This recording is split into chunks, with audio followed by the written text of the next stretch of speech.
I spoil myself.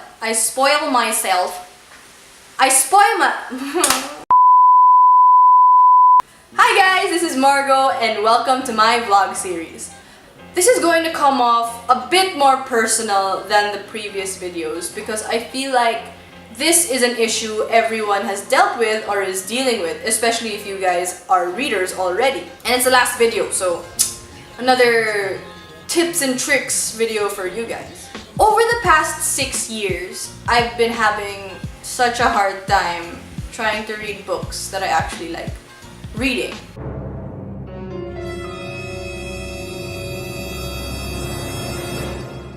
Before anything else, I just want to say that yes, this vlog is a series about books, if you haven't noticed.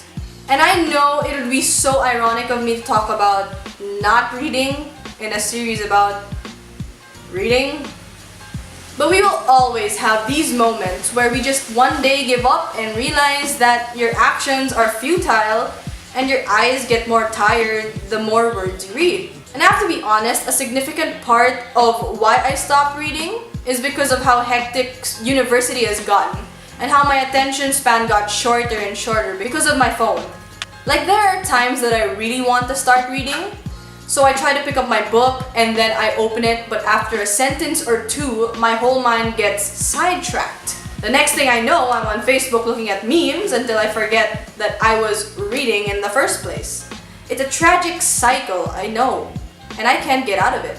Or in other times, I would be so hyped to read my huge pile of books, as if the spirit of reading had possessed me. Or in other times, my brain would just send me a signal that I should be reading right now for no apparent reason.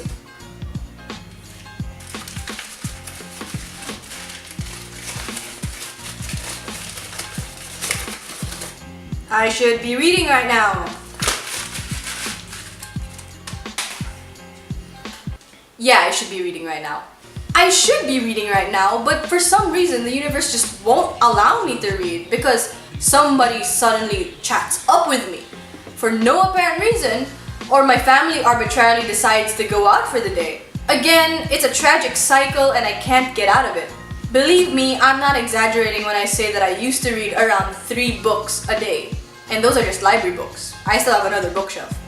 I mean, look at all these books. I read most, if not all of these, one by one.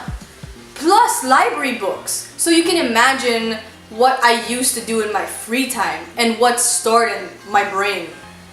But ever since high school started, I couldn't find myself to read anymore, aside from the required readings for class and book reports we all had to do. And when I got to college, it got worse because along with selling your soul to the university and leaving you dead inside for so long, my motivation waned and requirements got heavier. Even with my reading problem, I still hoarded books.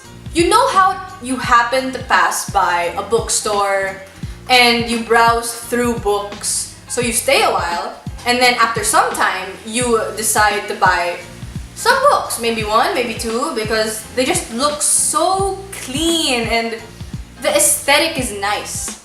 And especially on your bookshelf, of course. That was me for the past 6 years, and I haven't read a single one since then. I went to one of my friends' house last summer, and I told her about my reading problem. She told me to go to her bookshelf and borrow the books that I wanted, or at least look interesting enough to read. And I did. But up until now, I still haven't read them. They're still rotting in my dorm room.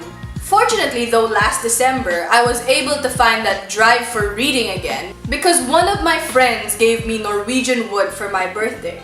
So I really appreciated it. No one gives me books on my birthdays anymore, so if you're my personal friend, you know, I surprisingly read it in 4 days. And that's pretty quick for me because along with that, I had to do chores and other Christmas stuff with my family. On New Year's, I told myself that I would want to keep reading so that I can stop this guilt that I always feel whenever I enter my room and look at my bookshelf as if my books have eyes telling me, "Hey you, read me."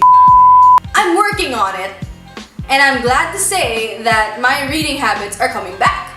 Anyway, the point of this video is to let you guys know how to get that habit back as I'm trying to get it back too. So, number 1, get disciplined. You gotta be honest, you can't get anything done unless you tell yourself that you gotta do the thing. Just do your work for yourself. You gotta start doing it. Just do it. You gotta get disciplined. Otherwise, you won't get to where you want. You get it. You just have to go do it. Anymore. Why are you still there? Why do we have to read? It's just literally to get this drive, what I do is to write on a small notebook like this one that counts as my to-do list. And every time I tick something off, especially if it's a big task, I treat myself over something like another book, or I get to watch an anime episode, or buy ice cream down the lot. Bullet journaling also helps. Number 2, always bring a book with you. No matter how much you think bringing a book everywhere you go will be futile or will be useless because you won't get to read it anyway, still bring a book. Eventually you'll feel like you'll have nothing to do except to read, which is the goal, am I right? So once that becomes a habit, you'll find yourself reading more and more. Number 3, don't be afraid to stop reading a book halfway.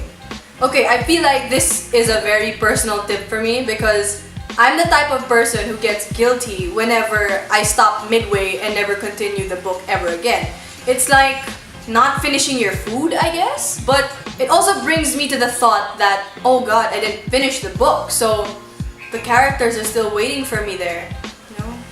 But anyway, again, don't be afraid to stop midway. If it's not your thing, then it's not your thing, and there's no problem with that.